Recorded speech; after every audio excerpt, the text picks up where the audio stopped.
There comes a point where, again, going back to the relationship between certain members of the family and the tabloid press. The boldness of it all was impossible to ignore. That's how one senior palace aide summed up the shocking moment King Charles III opened a tense, formal letter from his estranged son, Prince Harry, on a cold December morning in 2025. From the very first line, it was clear this wasn't some polite message. It was a demand dripping with pressure, one that instantly sent shockwaves through the palace. In the letter, Prince Harry outlined what he called an urgent financial transition, asking for an immediate transfer of £100 million, claiming it was needed to handle what he described as logistical complications tied to stepping back into royal duties. But it wasn't the number that made jaws drop, it was the tone. Every word carried a hint of frustration, wrapped in conditions that came across more like ultimatums than requests. According to insiders, the royal household was taken aback by the message's intensity. The king was said to be deeply unsettled, not just by what was written, but by the energy behind it. Reports now suggest that Prince Harry may be facing serious financial strain, and for the first time ever, the royal institution decided not to intervene. Those close to the palace described the letter as entitled, unclear, and strategic. It was reportedly sent back within hours, and what happened next turned everything upside down. King Charles allegedly ordered a detailed financial review of Harry and Meghan's post-royal ventures. The results? Absolutely staggering. The numbers were jaw-dropping. Reports revealed a staggering $65 million in liabilities, with $11.3 million still owed on the lavish Montecito estate. On top of that, there were £28 million in accumulated legal costs from privacy cases, security disputes, and public image battles. Since 2020 alone, their private security expenses had hit around $31 million. While losses from underperforming media deals with Netflix and Spotify reached another $26 million, thanks to projects like Meghan's Archetypes podcast and several unreleased documentaries that never saw the light of day. One palace insider summed it up perfectly. He was basically asking for a royal bailout, but dressed it up like a strategic comeback plan. The letter dated December 28th and titled Reintegration Framework and Financial Transition Support Request didn't even go through the official royal channels. Instead, it was hand-delivered by Meghan's Los Angeles legal team, and that move alone instantly raised alarms across the palace. Stamped time-sensitive, the document demanded that £100 million be transferred within just 15 working days, split across 3 different accounts: a Delaware LLC, a Cayman Islands trustee service, and a Beverly Hills real estate escrow handler. The letter carefully sidestepped any mention of debt or financial distress. Instead, it used polished phrases like essential reintegration infrastructure to justify the massive costs listed inside. Among them, £950,000 for what was described as school transitions for Archie and Lilibet, £2.3 million for relocation consulting and new housing arrangements, another £2.3 million for upgraded private health insurance to meet UK requirements, £480,000 for onboarding residential staff and tightening security checks, plus an undisclosed sum labeled as brand equity reestablishment. Every line felt less like a family discussion and more like a high-stakes business proposal. One former palace aide didn't hold back, calling it half-emotional plea, half-corporate invoice. It was clear, Harry wasn't reaching out for guidance or support. He was setting terms. According to palace insiders, King Charles's reaction was immediate and intense. The letter was reportedly sent back that very day, unopened beyond the first page, with a short handwritten note attached that read, "This family does not respond to conditions you send when there is nothing left to negotiate." That single sentence said everything. Several close sources confirmed that the king had once been open to a quiet, respectful return. No cameras, no headlines, just peace. But this move changed everything. Harry's businesslike tone, his talk of frameworks and funds, it all struck the wrong chord. One aide revealed he didn't come back to reconnect, he came back to make a deal. That, insiders say, was the final straw. Sir Michael Stevens, the keeper of the Privy Purse, was reportedly ordered to begin a full-scale audit. The king's words were sharp. "I want every penny traced down to the last shilling." The royal audit would soon expose the true depth of the Sussexes' financial troubles and reveal why Harry's request wasn't just denied, it was completely shut out. Within mere hours, the letter landed in the hands of Prince William, whose initial reaction was pure disbelief, quickly replaced by firm determination. Sources close to the future king say William had pushed for a clean financial separation since early 2025, ever since Sussex associates allegedly leaked private family messages during their ongoing feud. Princess Anne, known for keeping emotions in check but never missing a detail, reportedly gave one of the sharpest assessments of all. She told the king that Harry's letter sounded like financial coercion dressed in royal formality. Her exact words were chilling. "Debt is not our inheritance to pay." That line reportedly echoed through the palace halls. In a rare twist, Queen Camila tried to take a softer stance, urging Charles to think of the children and not let what she called a financial embarrassment turn into a long-term family conflict. But her measured caution was drowned out by the growing anger inside the palace. And just as tensions boiled in London, shocking reports began surfacing from California. By mid-December 2025, several former Archewell staff members had reportedly reached out to Los Angeles law firms claiming unpaid wages. At least 5 private contractors, including a previous head of security and 2 chefs, had already filed civil complaints. Even major credit card companies were said to be pursuing asset-related actions through LA courts. Observers couldn't help but notice how unsettled Meghan appeared during her December 20th holiday podcast special. Her voice trembled, her hands wouldn't stay still, and there were long, uneasy pauses that spoke volumes. Behind the scenes, insiders claim she had just received a serious letter from creditors only hours before filming, adding even more weight to her already visible stress. By the early hours of December 29, 2025, King Charles had made his stance crystal clear.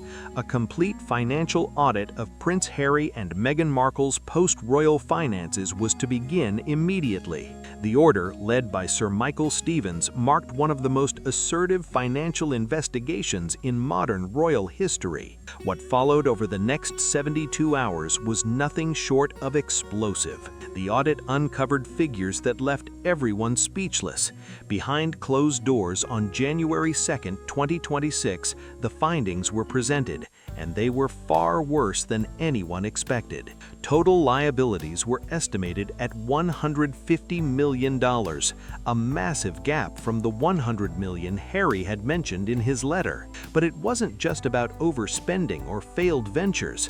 The report revealed a consistent pattern of questionable money management, poor direction, and layers of financial confusion that painted a troubling picture. One senior source quoted Sir Michael himself saying, "This isn't just a case of financial strain, it's a mix of missteps, entitlement, and desperation wrapped up in the image of their American success story." Their Montecito mansion, purchased in 2020 for $14.65 million, had turned into a golden cage of financial strain. With a minimal equity payment and a private mortgage through a California hedge fund, the couple still owed over $11.3 million, with interest swelling to 7.2% thanks to rising U.S. rates. The financial strain just kept stacking up. The annual property taxes on the Montecito estate alone topped £210,000,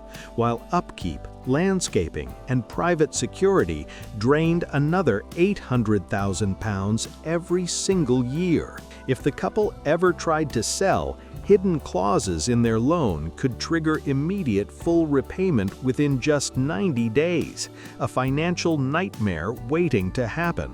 Since 2020, Prince Harry had reportedly been involved in more than 15 legal cases, including disputes with the Home Office over personal protection arrangements, several defamation and trademark battles, and even arbitration linked to the couple's Netflix contracts. Legal costs skyrocketed to around £22 million, with an estimated £9 million lost completely due to failed claims, settlements, and penalties. Much of this spending was reportedly financed through unsecured credit, relying on anticipated revenue streams that simply never arrived. Even after stepping back from royal duties, Harry continued to operate a private security network that resembled a full-scale government operation. Over £31 million had been spent on rotating teams of elite personnel, armored SUVs leased through private holdings, top-tier surveillance systems, international travel logistics, and even decoy operations to maintain privacy. He's living like a global official but earning like a social media personality. One financial analyst remarked, "It's just not sustainable, and the signs of that pressure are clear." Multiple contractors have reportedly gone unpaid for more than 6 months. Even the once-celebrated Netflix deal, originally hyped at $100 million USD, ended up bringing in less than $30 million in reality. The downfall of Spotify's Archetypes podcast came fast and loud. After just 12 episodes, the project was officially discontinued, and even Spotify executive Bill Simmons didn't hold back, publicly labeling the collaboration a major disappointment. The collapse left behind massive streaming losses of roughly £21 million, plus another £5 million still owed in advance payments. Financially, the Sussexes were running out of room to maneuver. Inside the palace, the audit team reportedly uncovered even more troubling details. £360,000 in unpaid Archewell staff salaries, £88,000 owed to 3 nannies, £142,000 due to personal security professionals, and over £3.8 million spent on luxury lifestyle items that couldn't be justified under any business expense. In total, more than 18 staff members, ranging from drivers to stylists, had allegedly tried to recover what they were owed since August 2025, only to be met with silence. Observers said Meghan's December 20th podcast appearance reflected that pressure in real time. Her voice sounded tight, her tone unusually subdued, and her attention seemed to drift, clear signs of someone carrying heavy emotional strain. This had moved far beyond simple financial troubles. What was unfolding now was a portrait of a lifestyle built on borrowed prestige and slipping stability. For King Charles, it confirmed the most painful reality yet. His son wasn't just a struggling royal trying to find his footing. He had become a failing brand, sinking under the weight of its own ambition. And then came the meeting that changed everything. Just after 8 p.m. on January 3, 2026, 4 unmarked black Range Rovers quietly pulled in to the side entrance of St. James's Palace. No press, no lights, no ceremony. Just a confidential gathering with only 4 names on the private schedule: King Charles III, Prince William, Princess Anne, and Sir Michael Stevens. The Oak Room had seen its share of history. Centuries of royal diplomacy, major treaties, and private councils that shaped the monarchy itself. It was where King Charles once met his Privy Council before taking the crown, a space defined by grandeur and quiet authority. But on this night, that same elegance clashed sharply with the tension filling the air. The atmosphere was heavy, almost electric. No ceremony, no small talk, just raw urgency. This wasn't a meeting about foreign policy or royal tradition. This was about containment and damage control, how to stop one family member's spiraling finances from pulling the monarchy into chaos. The situation had gone far beyond embarrassment.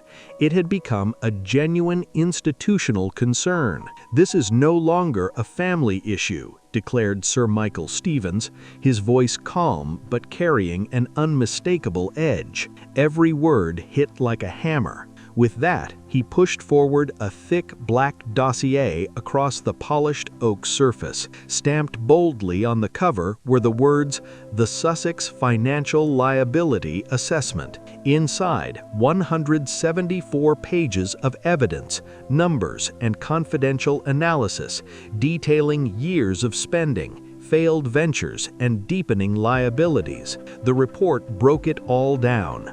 Over £150 million in debt, ongoing obligations, and the growing risk of reputational damage that could ripple across the royal institution itself. King Charles had wrestled with this decision for days, torn between the heart of a father and the duty of a monarch. The numbers were cold, unforgiving, and left no room for emotion. According to one insider, Charles reread Harry's letter 3 separate times before finally summoning this secret late-night meeting in the Oak Room. Each time, the same line seemed to echo louder in his mind, haunting him long after he set the pages down. Surprisingly, it wasn't the shocking $100 million request that cut the deepest. It wasn't the offshore account listings in the Cayman Islands, or the long breakdown of so-called reintegration costs. What truly struck him was a single, almost hidden sentence halfway down page 2.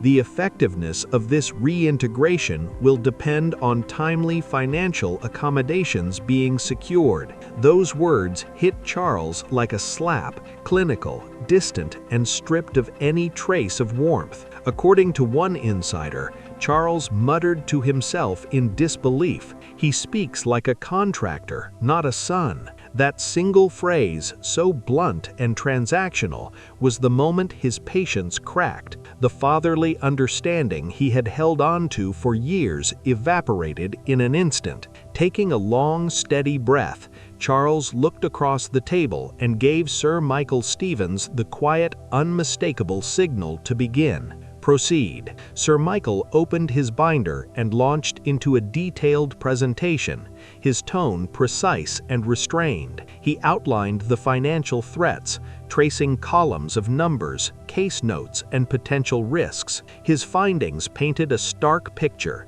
Global lenders had begun to assume the Crown would step in to cover Harry's financial shortfalls, creating the illusion of royal backing where none existed. The air in the Oak Room grew heavier as Sir Michael Stevens laid out the final part of his findings. Unpaid vendors were reportedly threatening to leak confidential royal information if their invoices weren't settled, an alarming risk that could paint the monarchy as either heartless or complicit if it refused to intervene. But what came next froze the room in complete silence. Harry's letter, with its demand to wire £100 million into 3 unfamiliar entities, none directly linked to his name, set off serious alarms. To the experts in the room, that move raised red flags, suggesting either a strategic distancing from personal liability or an attempt to obscure financial responsibility altogether. The phrasing, the structure, the lack of transparency, it all pointed to something far more complex than a family request for aid. A long silence followed, thick with disbelief. Prince William, who had sat still through the entire briefing, arms folded, eyes locked on each slide and figure, finally leaned forward. The quiet in the room broke the moment he spoke. "Let's be absolutely clear," William said, his tone sharp yet controlled, every word deliberate and firm. "This isn't about helping Harry anymore. This is about deciding whether we fund our own downfall." The words hit the table like a hammer, leaving even seasoned aides momentarily stunned. Then he reached into a stack of papers beside him and pulled out a thin, cream-colored folder. On its cover was a title printed in discreet lettering: "Termination of Financial Contingency Protocols for Former Working Royals." It was a legal opinion, drafted by the Duchy Council, and it had been prepared quietly the very night Harry's letter arrived. "I control the revenue streams that once supported him," Prince William stated firmly, his tone leaving no room for debate.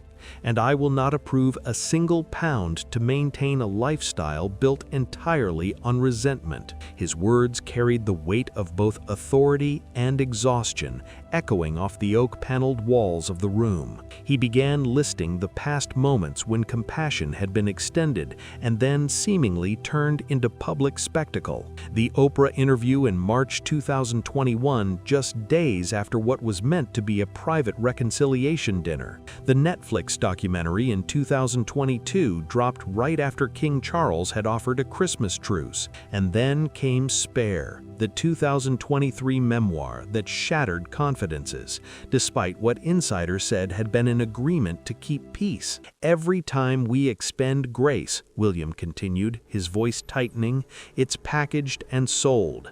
Every moment of compassion becomes content." He paused, eyes fixed on the report in front of him.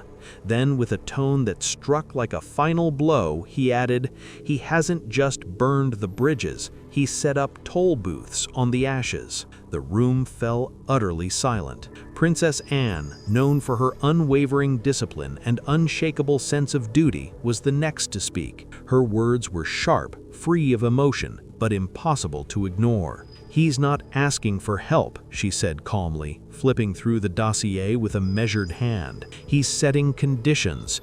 This isn't a return, it's an infiltration." She turned to the page marked security expenditures, her eyes narrowing as she read. £6 million a year, she noted, on private protection in one of the safest communities in the United States.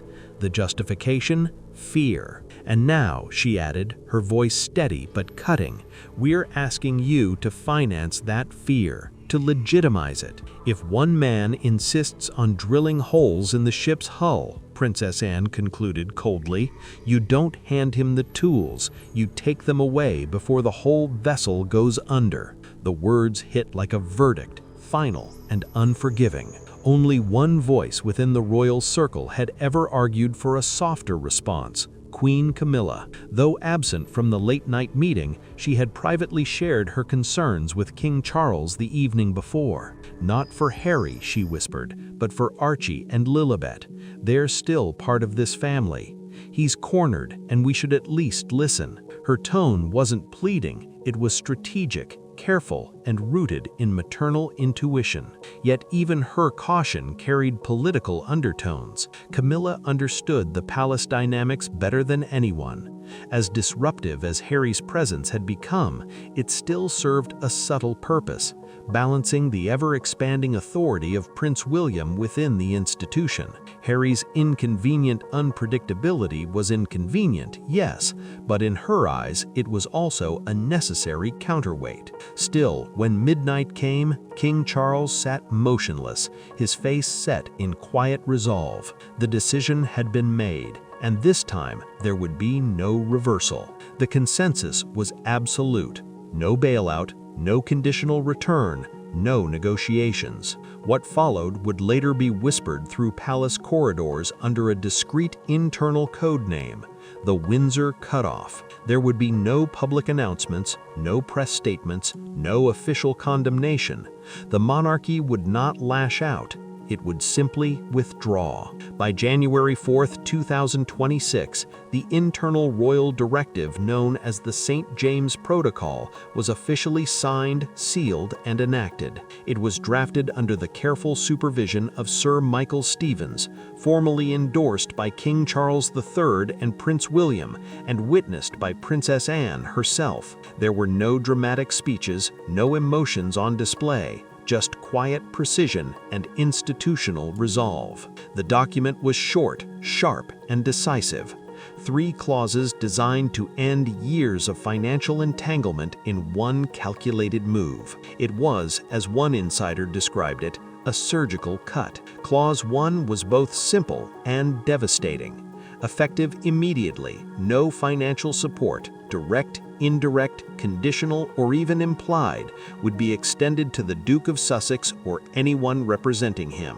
All shared trusts were closed, including long-maintained legacy funds originally set aside after Princess Diana's passing. His preferred lender privileges were revoked, and all reimbursements for security and housing were terminated without exception. In one stroke, Harry went from a protected royal to a fully private citizen, financially independent and entirely accountable for his own obligations. During the final review, Prince William summed it up with chilling clarity. "We're not closing the bank of family, we're deleting the account." Clause 2 expanded the impact even further. Every financial arrangement, loan, or credit line Harry had obtained on the assumption of royal backing was now subject to full scrutiny. Institutions that once viewed him as a low-risk client because of his title were quietly informed.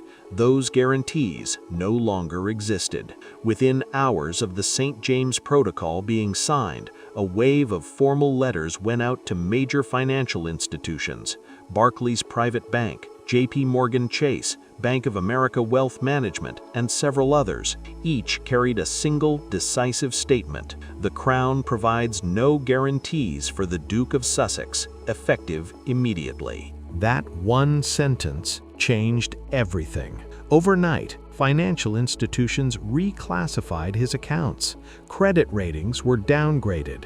Mortgage terms were reassessed, and dormant repayment clauses suddenly reactivated. The stability that had once come from royal association vanished in an instant. One market analyst put it bluntly, he wasn't wealthy because of business success, he was wealthy because he was royal.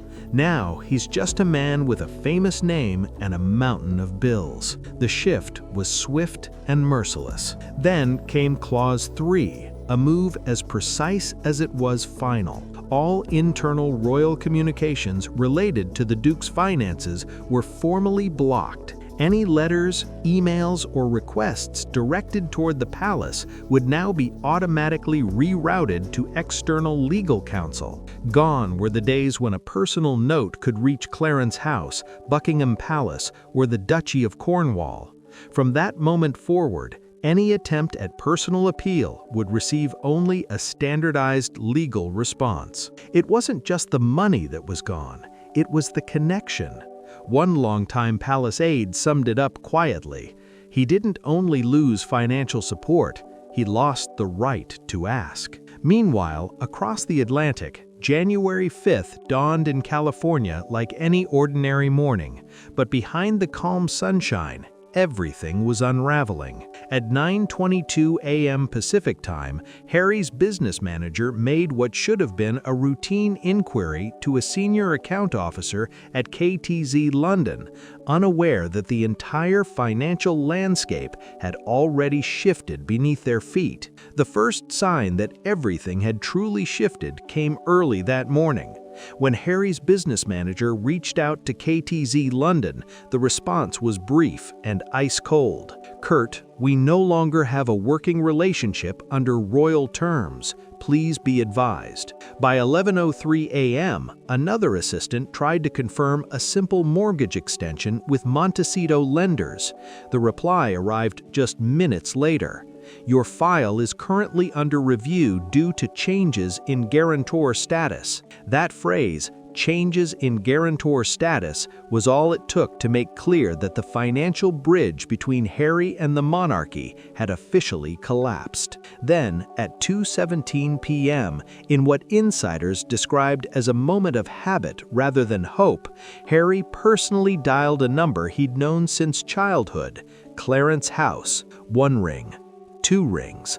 Then the line went dead. Seconds later, an email appeared in his inbox from the palace's external legal counsel. The message was blunt: all inquiries must now be submitted through formal channels. Further outreach will not receive acknowledgement. It was over. The doors that had always been open, no matter how tense things became, had now been closed for good. The final blow came that same evening.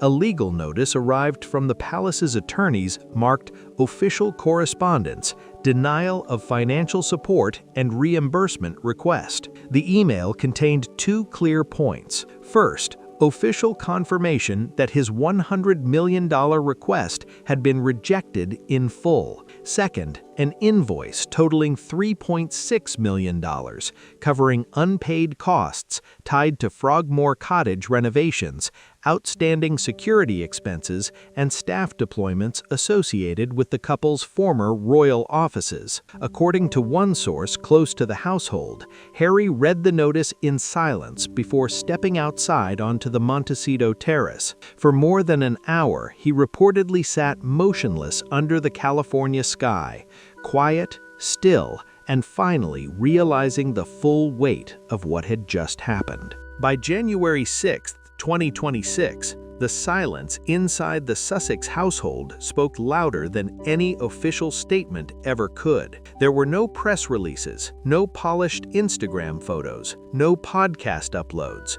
just quiet. A heavy, uneasy quiet that settled over the Montecito estate like a fog. The air itself felt tense, and every room that once echoed with laughter now carried only stillness. Staff moved softly through the halls, whispering to each other in hushed tones.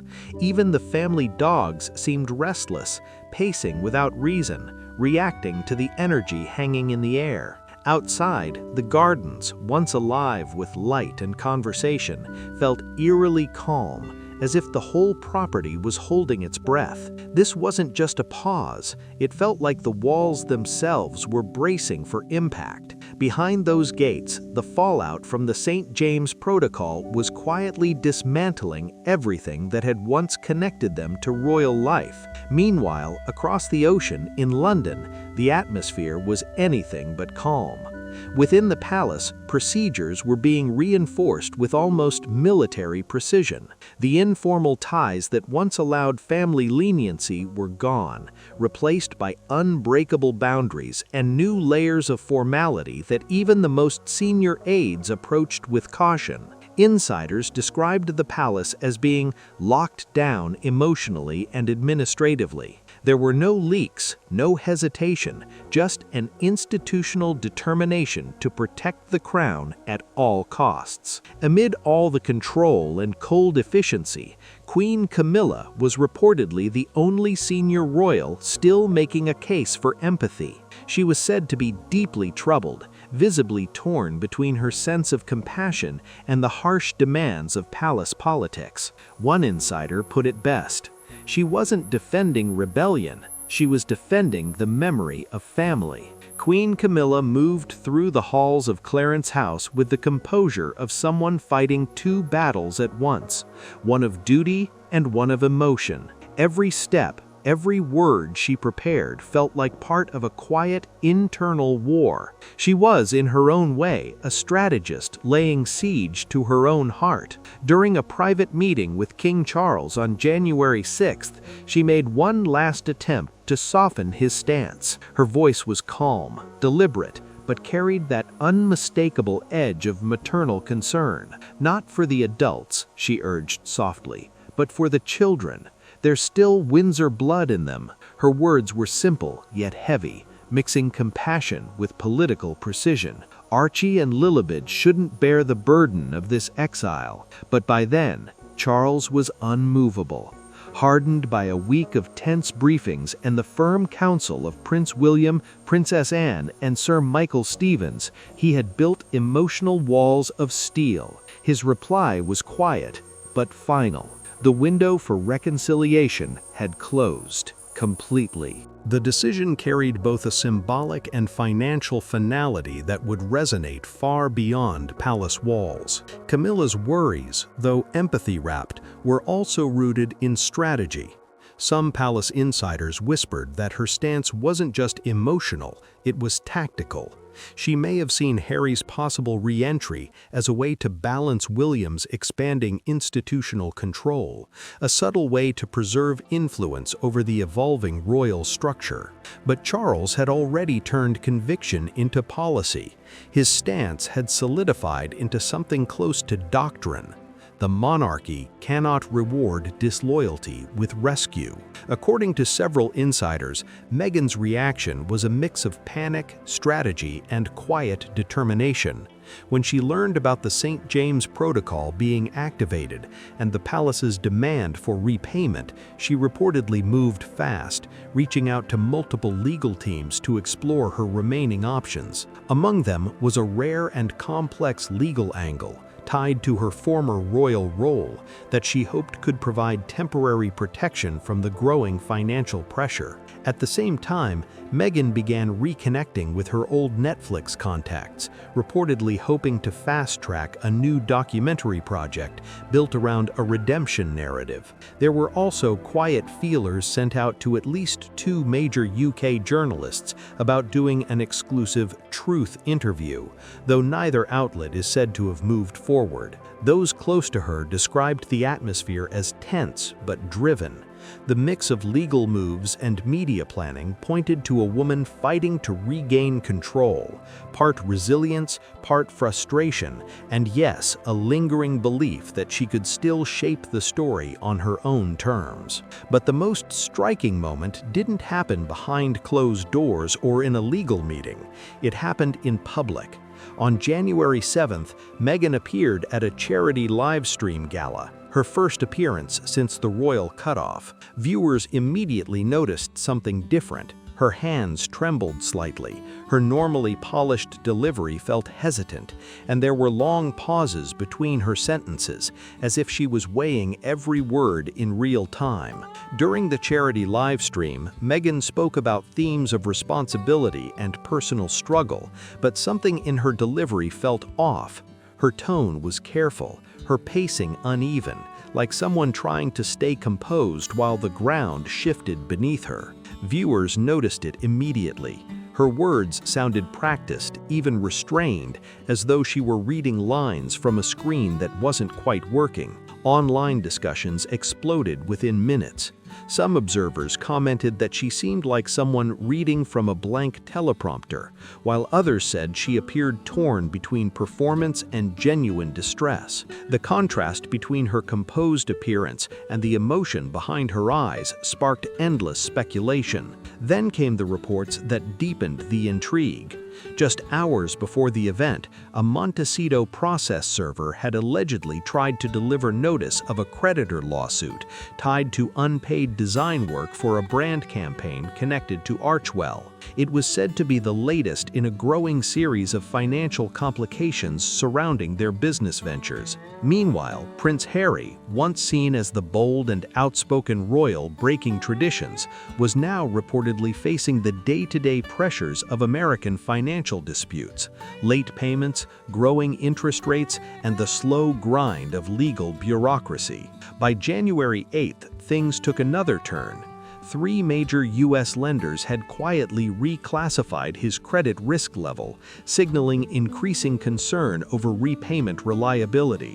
One California-based lender had even begun default escalation procedures, a serious step that could trigger further financial fallout. Adding to the turmoil, several former staff members posted online that private security contractors hadn't been paid since September 2025, leaving concerning gaps in the household's protection arrangements. Behind closed doors, Prince Harry was said to have made several private calls expressing deep concern about safety. He reportedly asked for enhanced private protection, citing growing worries over unwanted attention and financial disputes. It was a striking contrast to the days when he once moved through the world with full royal security and diplomatic access. But from London, the message remained clear and firm.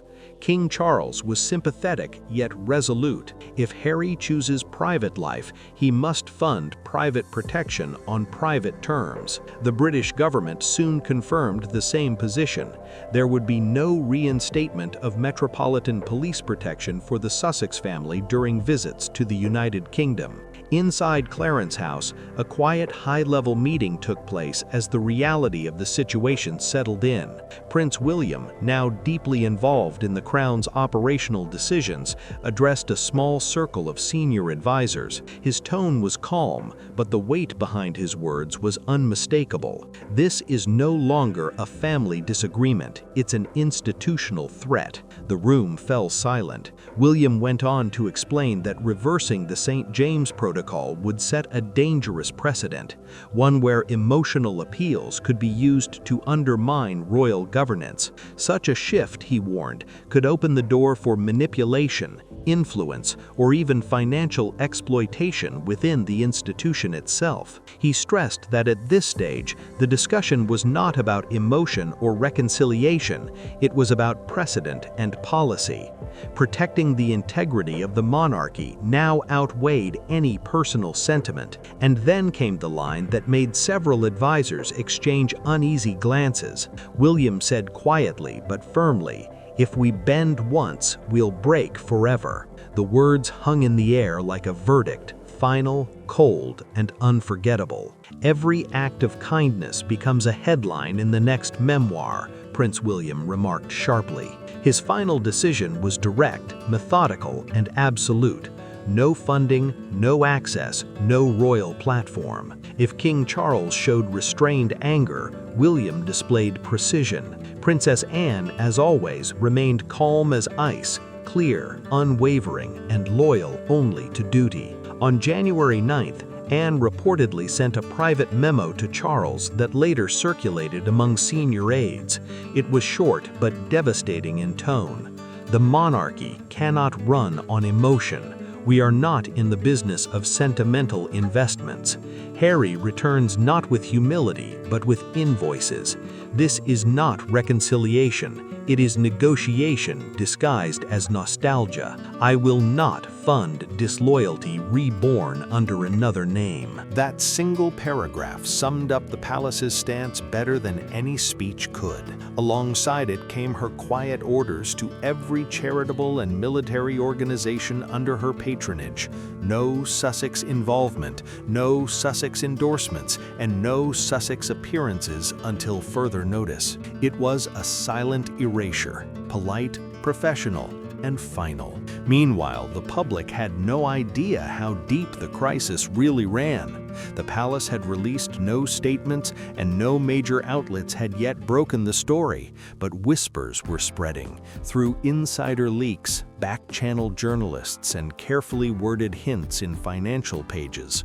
Reports hinted at denied funding requests, offshore financial complications, withdrawn security arrangements, and stalled business ventures, painting a portrait of growing strain for the Sussex household. Behind the walls of Buckingham Palace, the decision had been made and sealed. What had started as a private letter had now turned into a full-blown royal reckoning, one that would reshape relationships, reputations, and perhaps even the legacy of the modern monarchy itself. And if you've been following this unfolding royal saga, don't forget to like, subscribe, and turn on notifications.